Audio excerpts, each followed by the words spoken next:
So a lot of times growers have a disease issue and they say, I don't know what happened. I sprayed fungicide, but they must not be working.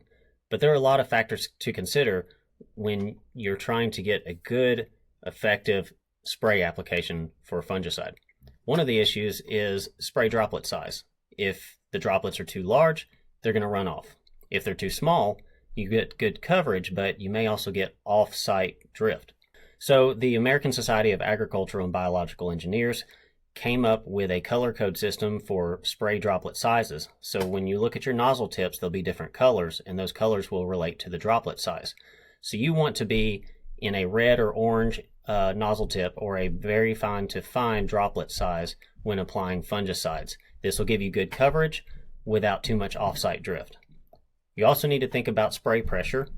If your spray pressure is low, you're going to have large droplet sizes. If it's really high, you're going to get smaller droplet sizes. Also, if you have a larger canopy, if you're spraying a larger crop, you have to get inside that canopy. So you need enough pressure to push into that canopy and cover all parts of the plant. You also need to think about spray width. Some nozzle tips are fixed, while others are adjustable, and you turn that tip and you can make it more wide or you can make it more narrow. So if you're too wide, you're going to get a lot of coverage, but you also may not get into the canopy very well. On the other side, if it's too narrow, you're going to get into that canopy, but it's like painting with a marker instead of a paintbrush. You're not going to easily cover all areas of the plant.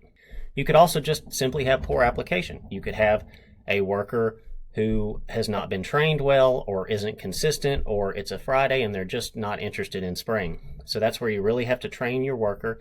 You have to watch them and make sure that they're spraying it the right way all times, even when you're not around. Then you could also have resistance. If you're spraying the same fungicide over and over and over, especially at high rates, you're going to select for resistance to that fungicide. So you need to make sure that you are rotating your fungicide modes of action. And then lastly, you could just spray the wrong fungicide for that pathogen. If you're out there spraying for powdery mildew and you actually have downy mildew, you're not going to get good control.